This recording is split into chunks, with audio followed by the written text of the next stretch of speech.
우리 사람에게는 몸만 있는 게 아니라 영혼도 있습니다. 이 영혼은 하나님께서 인간을 흙으로 만드시고 그 코에 불어넣으신 영이 바로 인간에게 있는 영혼입니다. 사람을 헬라어로는 안드로포스라고 하는 말을 쓰고 있는데, 이 말의 뜻은 위를 보는 자라고 하는 뜻입니다. 하나님께서 불어넣으신 영을 가진, 그래서 영혼을 가진 우리 사람은 바로 위를 보며 사는 존재다라고 하는 얘기입니다. 네 발로 걷는 짐승들의 경우는 대부분 다 땅만 쳐다보고 다닙니다. 하지만 영혼을 가진 인간은 땅을 쳐다보기도 하지만 또한 위를 보며 삽니다. 이것이 짐승과 크게 다른 점입니다. 사람은 위에 계신 하나님의 영을 받은 존재이기에 위에 계신 하나님을 바라보며 그 분을 중심으로 하는 삶을 살아야 합니다. 사도 바울은 사람이 사는 목적을 하나님을 즐거워하는 것, 하나님을 영화롭게 하는 것이라고 얘기를 했습니다. 로마서 5장 2절에 바울은 말하기를, 그로 말미암아 우리가 믿음으로 서 있는 이 은혜에 들어감을 얻었으며 하나님의 영광을 바라고 즐거워하느니라 라고 말합니다. 하나님 안에서 사는 보람을 찾는 것이 사람이라는 것입니다. 그래서 바울 사도는 내 안에 사는 것이 그리스도라고 함으로써 자신은 하나님 안에서 사는 자라고 선언하고 있습니다. 어떤 사람이 값비싼 다이아몬드를 사서 사랑하는 사람에게 전달했습니다. 며칠 후에 그 사람을 만났더니 선물 받은 사람이 선물 준 자에게 말하기를, 지난번에 주신 선물 너무 감사했습니다. 그 케이스가 얼마나 아름다운지 저는 날마다 그 케이스를 닫고 그 안에 다이아몬드를 넣어두고 있습니다 라고 대답을 하더라는 겁니다. 이 이야기를 들은 선물을 준 사람은 그렇게 말하는 사람을 향해서 말하기를, 내가 당신에게 준 거는 그 속에 있는 다이아몬드지 다이아몬드를 담은 상자가 아닙니다. 당신이 진정으로 소중하게 생각해야 될 것은 선물 케이스 안에 담겨져 있는 그 다이아몬드, 그거를 끄집어내서 손에 끼고 날마다 닦고 날마다 그것을 바라보면서 즐거워하고 행복해하는 것이 선물을 준 자의 뜻입니다 라고 해 주었다고 합니다. 우리 사람의 가치는 육체에 있지 않고 영혼에 있습니다. 아무리 아름답고 건강해도 육체는 풀의 꽃처럼 언젠가는 시들고 낡아질 것입니다. 그런데도 사람들은 다이아몬드보다 더 귀한 영혼은 돌보지 않고 매일 육체만을 돌보고 단장하며 살고 있습니다. 그러는 가운데 영혼은 메말라가고 피곤해하고 병들어 가고 있는 겁니다. 철학자 키엘케고르는 혼자 외롭게 하나님 앞에 서는 것, 이것이 곧 실존의 참 모습이라고 이 얘기를 했습니다. 우리 스스로가 전능하신 여호와 하나님 앞에 서는 것, 그 하나님 앞에서 나를 보는 것, 그것이 바로 인간의 참 실존이라고 이 얘기를 했습니다. 그런데 우리들의 모습은 어떻습니까? 우리의 모습들은 대부분의 많은 사람들이 개개인의 개성도 없이 자기를 잊어버리고 대중 속에 파묻혀서 막연하게 살아가고 있습니다. 영상 매체에서 쏟아내고 있는 세속적인 문화들을 보면서 거기에 편승하려고 발버둥치고 세속의 유행을 따르고 남들이 가진 것 자기도 가져야만 시대에 뒤떨어지지 않는 사람이라는 생각을 하면서 이리저리 휘둘리는 삶을 살고 있는 게 오늘 우리의 모습이 아닙니까? 하지만 인간의 진실한 가치는 하나님 앞에 홀로 서서 그 하나님을 우러러 바라보며 그 하나님의 뜻을 따라 살아갈 때 거기에 삶의 진실을 발견할 수 있고 인간의 참된 가치와 보람을 얻을 수가 있습니다. 야곱이 야복강가에서 홀로 하나님을 만납니다. 그는 야복강가에서 이런 생각을 했습니다. 내가 20년 동안 외삼촌 집에서 종살이하며 수고를 많이 했고, 그래서 가정을 이루었고, 그리고 재산을 많이 얻게 되었는데 이제 이 모든 것들이 다 헛되고 다 수포로 돌아갈 것 같다라는 생각을 가졌습니다. 우리가 아는 대로 야곱은 20년간 하나님 도움 없이도 자신의 노력으로 자신의 지혜로 성공적인 삶을 산 사람이었습니다. 그러나 형 에서가 400명의 군대를 이끌고 과거에 자기를 속여 먹었던 동생 야곱의 목숨을 취하려고 한다고 하는 소식을 듣고 그는 야복강가에 가서 철저하게 회개합니다. 이제는 하나님 없이는 내가 살 수가 없습니다. 지금까지는 내 능력으로, 내 지혜로, 내 힘으로, 내 노력으로 살면 되는 것인 줄 생각하고 살았는데 하나님 없이는 내가 살 수가 없습니다. 창세기 32장 26절에 있는 말씀을 보면은 당신이 내게 축복하지 아니하면 가게 하지 아니하겠나이다.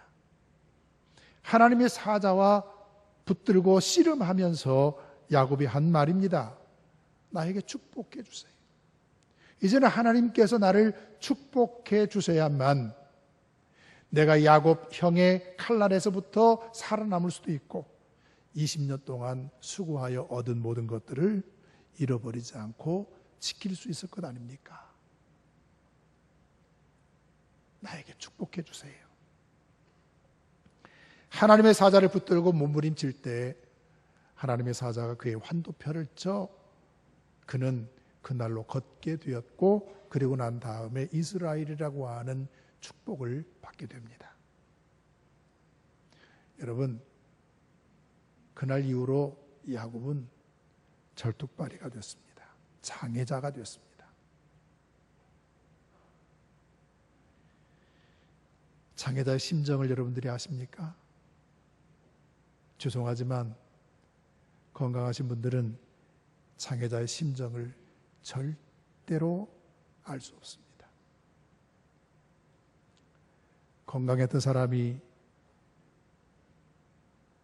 교통사고나 그 외의 다른 사고로 인해서 뼈를 다쳐서 발을 절른다든지 의족을 짚어야 한다든지 아니면 휠체어에 의지해서 이제 움직일 수밖에 없는 상황이 된다든지 하는 상황을 만나면 그 본인은 얼마나 자존심이 상하고 얼마나 마음이 아픈지 모릅니다. 그런데 이 야곱도 하나님의 사자와 씨름하다가 한순간에 그의 환도뼈가 부러지면서 절뚝발이가 됩니다. 얼마나 자존심 상했겠습니까?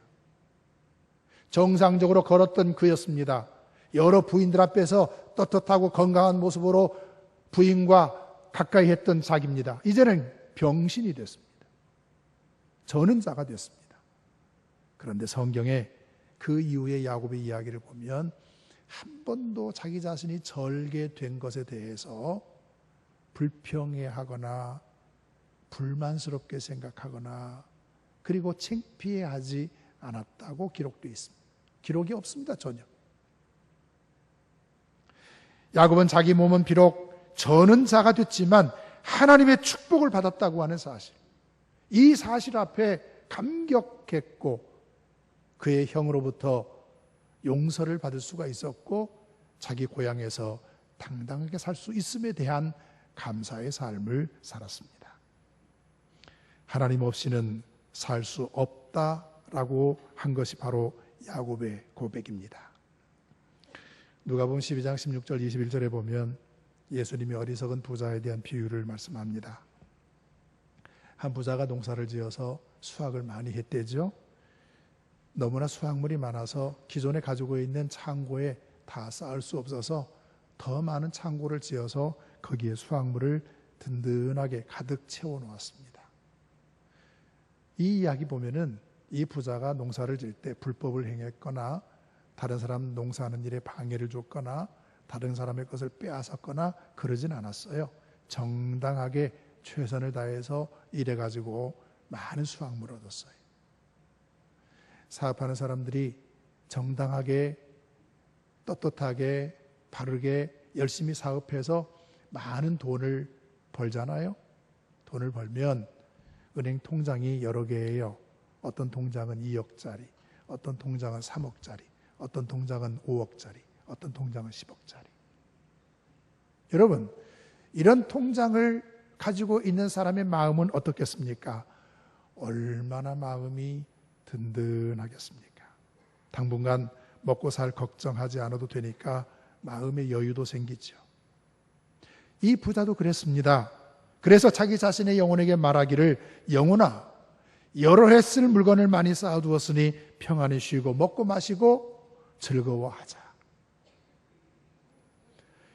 이런 자를 향해서 우리 주님은 다시 말하기를, 어리석은 자여, 오늘 밤에 내 영혼을 도로 찾으리니 그러면 내 준비한 것이 누구의 것이 되겠느냐라고 말합니다. 왜 주님은 비유 가운데서 이 부자를 가리켜서 어리석은 자라고 말한 것일까요?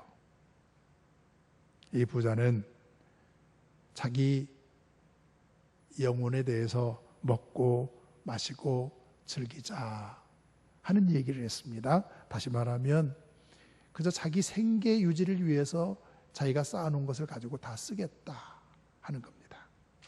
이 부자의 마음속에는 하나님도 없었어요. 마음속에 하나님이 있으면 내 이웃도 있을 수 있어요. 그렇죠? 하나님을 아는 자는 반드시 이웃을 알게 되는 것이니까. 그런데 이 부자는 하나님도 알지 못했고 이웃도 알지 못했습니다. 그러면서 자기 영혼을 향해서 말하기를, 영혼아, 먹고 마시고 즐겁게 쓰자.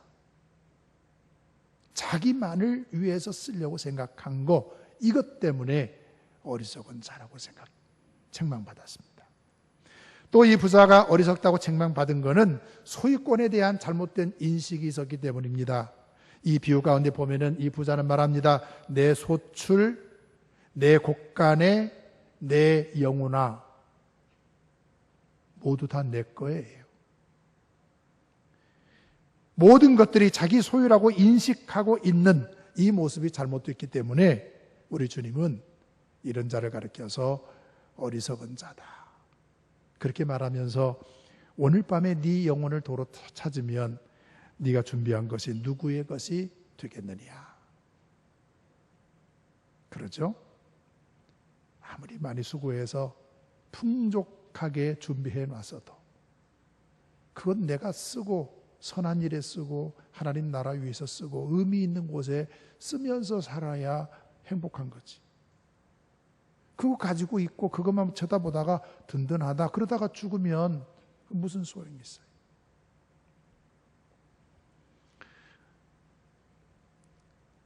제가 아는 분이 계셨습니다. 그분들은 우리 전라북도 분들인데 이분들이 만나서 결혼해서 서울에 올라가셔서 참 고생하면서 열심히 사업하셨습니다. 열심히 사업하셨을 때 제가 그 분들을 자주 배웠어요. 친구의 누나이기 때문에 그분 남편, 그분 아내에게는 제가 누님이라고 이렇게 부르면서 가까이 했는데 그 남편 된 분은 굉장히 꼼꼼하고 굉장히 인색하신 분이에요. 외모로 생긴 걸 봐도요, 그 이마에 바늘을 찔러도 피가 잘 나지 않을 것 같이 생긴 그런 모습인데 실제로 삶도 굉장히 인색하게 사시더라고요. 아주 아끼고 쓰지 않고 전략하면서 사셔요. 그렇게 사업하시고 하면서 서울에서 빌딩도 2개 준비를 해서 잘 사십니다. 처가에 여러 형제들이 계시지만 그분이 제일 잘 사셨어요. 제일 잘 사셨어요. 재물이 제일 많았습니다. 그런데 갑자기 몸이 아파서 병원에 가서 진찰을 해보니까 폐암이, 부인이 다 정밀 진찰을 해보니까요 여러 곳에 전이가 됐어요. 그래가지고 병이 발견된 지 3개월 만에 세상을 떠나셨다고 그래요. 그러나 제가 듣기는 그분들이 그렇게 재산을 많이 가지고 계셔도 주변의 형제들 누구도 그 가정에서 도움을 받았던 형제는 아무도 없습니다. 주변에 조금 어려운 분들이 계셔도 별로 도움도 안 주고 사신 분들. 그런데 부인이 세상을 떠나고 근데 남편 홀로 남았죠. 아무리 많은 돈 가져도 본부인 세상 떠나고 나중에 재혼을 하더라도 보통 쉬운 삶이 아닙니다. 굉장히 힘들고 어려운 삶이지 않겠어요? 어쩌면 이분들은 이 모든 것만 있으면 잘 살 거라고 생각했어요. 근데 예상치 않게 몸이 아파서 세상을 떠나는 그런 아픔과 슬픔을 겪고 있는 그 남편 얼마나 힘드시겠습니까? 그 얘기를 들으면서 저도 몹시 마음이 아팠고 또 그 누나에 대한 연민의 마음이 제 마음에 크게 일어났습니다. 어쩌면 우리 주변에 어리석은 자야라고 책망받을 수 있는 사람들이 많이 있는 것을 봅니다. 하지만 성경은 우리에게 분명하게 가르쳐주고 있지 않습니까? 우리가 가진 모든 것의 소유권은 내 것이 아니고 하나님의 것이다 라고 가르쳐주고 있습니다. 역대상 29장 11절 12절에서 다윗은 그렇게 고백합니다. 같이 봅니다. 여호와여, 위대하심과 권능과 영광과 승리와 위엄이 다 주께 속하였사오니 천지에 있는 것이 다 주의 것이로소이다. 여호와여, 주권도 주께 속하였사오니 주는 높으사 만물의 머리심이니이다. 부와 귀가 주께로 말미암고 또 주는 만물의 주제가 되사 손에 권세와 능력이 있사오니 모든 사람을 크게 하심과 강하게 하심이 주의 손에 있나이다. 아멘. 일생을 살아온 다윗은 세상의 모든 것이 하나님의 것임을 깨닫고 이같이 고백하고 있는 겁니다. 여러분, 내가 가진 모든 것들도 다 하나님의 것이고 우리는 그것을 맡아 관리하는 청직이라고 하는 사실을 잊어버리지 마시기를 바랍니다. 오늘 시편 143편은 다윗이 노년에 아들 압살롬의 반역을 당해 쫓기는 상황에서 쓴 시입니다. 우리가 잘 아는 대로 다윗은 사무엘에게 기름 부음을 받아 상당한 시간이 지난 다음에 이스라엘의 2번째 왕이 됩니다. 하나님께로부터 다윗의 왕가는 이스라엘의 영원하고 유일한 왕가가 될 것이라고 하는 언약을 사무엘하 7장 8절에서 16절까지 봅니다. 너의 가정이 번성할 것이고 너의 가정에서 왕위가 그치지 않을 것이다 라고 하는 선포를 약속받고 축복받은 사람이에요. 그런데 이러한 다윗도 일순간의 유혹에 무너져 충직한 부하를 전장에 내보내고 그 아내와 간통하는 죄를 범하게 되었고 나단 선지자의 질책을 받고 철저히 회개하긴 했지만 하나님께로부터 이런 징계를 받습니다. 사무엘하 12장 10절에 보면 칼이 내 집에서 영원토록 떠나지 아니하리라.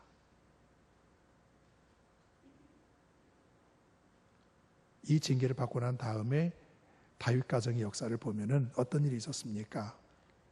압살롬의 여동생 다말이 있었어요. 압살롬이 잘생긴 사람이거든요. 굉장히 성경의 인물들 가운데 압살롬만큼 잘생긴 사람이 없다 할 정도로 성경은 그렇게 표현하고 있는데, 압살롬이 잘생겼으면 압살롬의 여동생도 굉장히 잘생겼을 거예요. 그런데 배다른 형 암논이 있었습니다. 이 암논이 다말을 보면서 연정을 품게 돼요. 그러다가 기회를 얻어서 다말을 강제로 그 몸을 빼앗습니다. 이것을 다말의 오빠 압살롬이 알고 얼마나 분노했는지 몰라요. 저 배다른 형 암논, 내 동생의 몸을 더럽힌 놈, 저놈을 내가 죽이고 말겠다라는 생각을 가지고요, 2년 동안 기회를 봅니다. 그러다가 결국 암논을 칼로 죽이잖아요. 이 소식이 다윗에게 전해졌을 때 다윗은 자기 아들들이 처음에는 다 죽은 줄 알고 아픔과 고통 가운데 옷을 찢고 땅바닥에 들어 누워서 통곡했습니다. 그러지 않겠습니까? 이 일로 말미암아서 압살롬은 그술왕 암마울의 아들 달메에게로 가서 3년 동안 피신해서 살았고요. 3년 지낸 다음에 아버지가 압살롬을 용서해서 예루살렘에 돌아와 살도록 했어요. 그런데 그때부터 이 압살롬은 사람들의 마음을 빼앗기 시작합니다. 그래서 군사를 모으고 지지자를 모으고, 그래서 반역을 일으켜서 아버지를 죽이고 아버지의 왕권을 찬탈하려고 합니다. 하나님을 경외하는 왕이라고 하는 권세를 지닌 다윗 왕이었지만 그의 생은 참으로 고통스럽고 피곤한 생이었습니다. 정치적인 인물로 부상하면서 사울이 자기를 죽이려고 해 도망자의 삶을 살아야 했고, 왕이 뒤에서는 자식들끼리 폐륜을 저지르고 서로 죽이고, 이제는 아들이 칼을 들어 아버지인 자기의 심장을 겨누는 이 일을 당했으니 얼마나 아프고 얼마나 괴롭고 얼마나 피곤했겠습니까? 세상에 힘든 일이 참으로 많이 있지만 자식이 바로 되지 못하거나 자식이 자기 앞가림을 제대로 못하거나 자식이 사고를 저지르는 일만큼 힘든 일은 없습니다. 부모는 자식 때문에 웃고 자식 때문에 울지 않습니까? 자식이 바르게 성장하고 그 전도가 잘 풀려나가는 걸 보면 부모의 마음은 한없이 기쁩니다. 행복합니다. 하지만 자식이 잘못되고 그 앞길이 쉽게 풀려지지 않고 전도가 막히게 되면 그것처럼 감당하기 힘든 고통도 없습니다. 그런데 다윗의 경우는 자식들끼리 칼을 들어서 서로를 죽이는 일이 생겼고, 심지어 자기의 목숨을 빼앗으려고 했으니 다윗이 당한 고통이 얼마나 컸겠습니까? 그래서 7절에 보면 다윗이 이렇게 토로하지 않습니까? 여호와여 속히 내게 응답하소서. 내 영이 피곤하니이다. 주의 얼굴을 내게서 숨기지 마소서. 내가 무덤에 내려가는 자 같을까 두려워하나이다. 내 영이 피곤합니다. 너무 피곤합니다. 피곤하다고 하는 말은 쇠약하다, 연약하다라고 하는 뜻을 가지고 있고 거의 죽게 된 상태를 의미하는 말입니다. 아들의 반란 앞에 다윗의 마음은 영원히 거의 죽게 된 상황에 빠졌습니다. 생각해 보세요.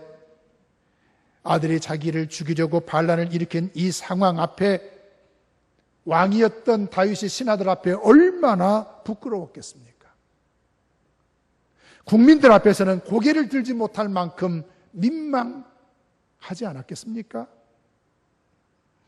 압살롬의 칼날이 눈앞에 이르러 자신의 영이 피곤해서 거의 죽게 된 상황, 그 상황에서 다윗이 뭐라고 말합니까?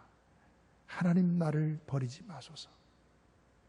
하나님 나를 도와주소서.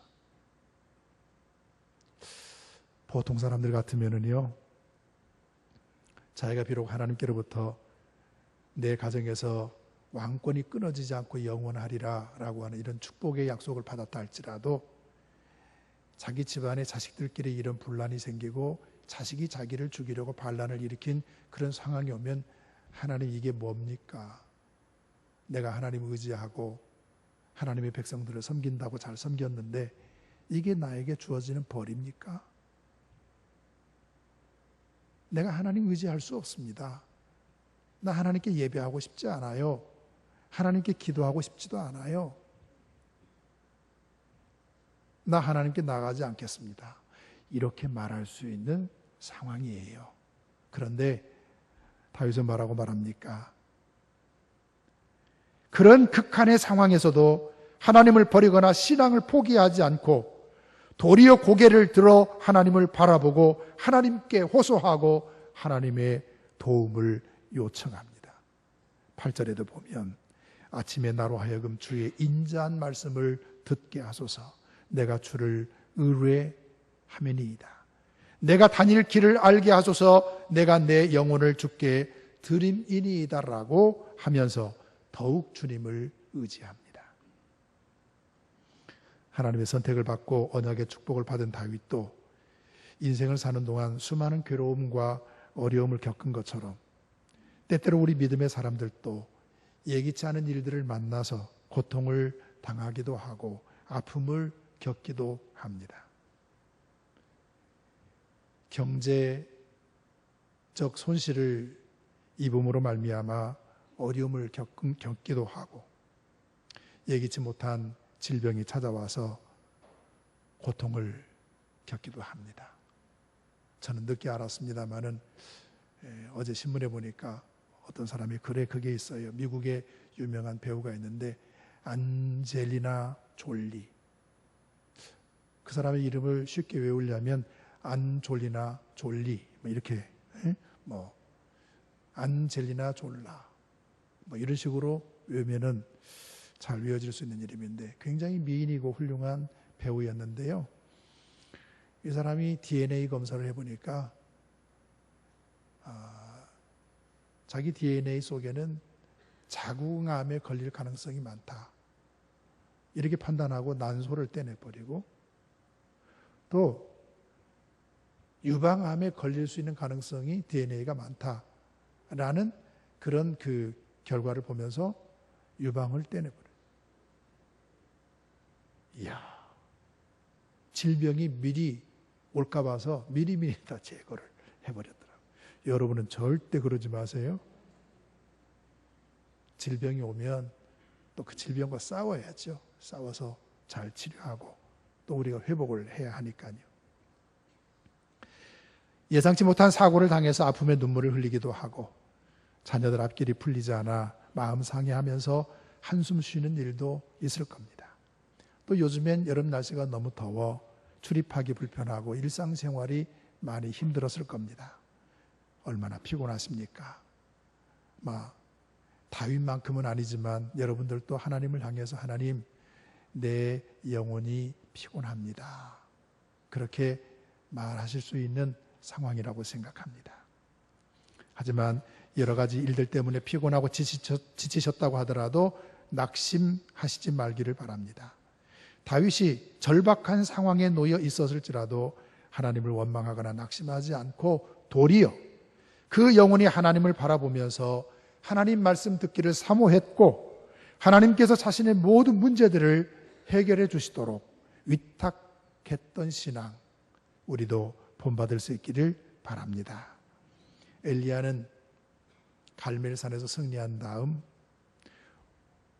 우상을 섬기는 황후 이세벨이 군대를 풀어서 엘리야를 잡아 죽이도록 명령을 내리지 않습니까?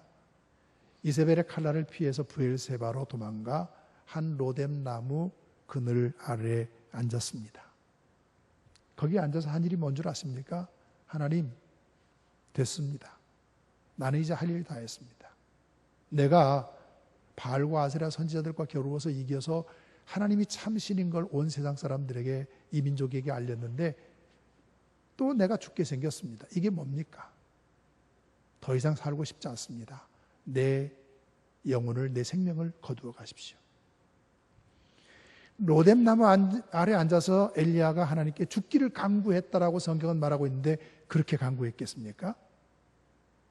거기 앉아서 제가 생각해 보면 여러분 막 죽고 싶은 사람의 심정 경험해 보셨어요?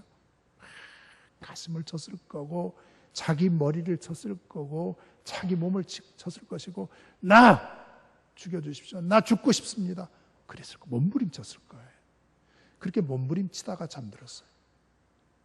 잠들었는데 하나님이 엘리야를 어루만지며 엘리야야 일어나라. 일어나서 먹고 마시라. 엘리야가 일어나 보니까 빵과 물이 있어요. 그 빵과 물을 먹고 힘을 얻어서 하나님께서 그에게 주신 새로운 사명을 받아 그 사명을 감당하기 위하여 길을 가게 됩니다. 하나님은 피곤한 영혼을 도와주십니다. 하나님은 지치고 피곤한 영혼에게 새 힘과 활기를 불어넣어 주십니다.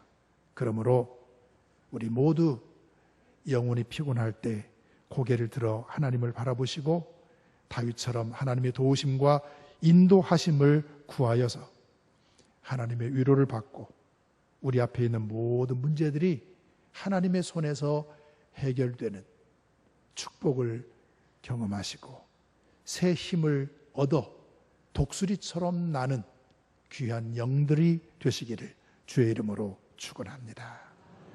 거룩하신 아버지 하나님 감사합니다.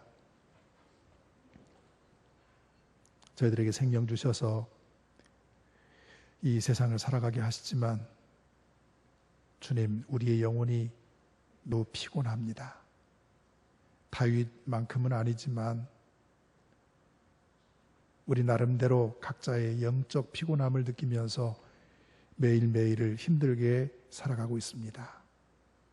주님, 우리 영혼이 피곤한 상태에서도 우리가 결코 하나님을 향한 믿음의 끈을 놓지 않게 하여 주시옵소서. 다윗이 영이 피곤하여 절박한 상황의 놓임 가운데서도 우러러 여호와 하나님을 바라보고 하나님의 도우심을 요청하며 하나님 말씀 듣기를 구하였던 것처럼 우리의 영이 피곤할 이때에 우리도 하나님을 바라보며 하나님의 도우심을 구하며 주의 음성에 귀 기울이게 하여 주옵소서. 하나님이 우리를 붙들어 주시고 하나님 우리에게 생명의 말씀을 주심으로 말미암아 그거로 말미암아 우리가 새 힘을 얻고 독수리가 날개를 치며 창공을 향하여 날듯 우리의 영이 강건해지게 하여 주옵소서. 예수님 이름으로 기도하옵나이다. 아멘.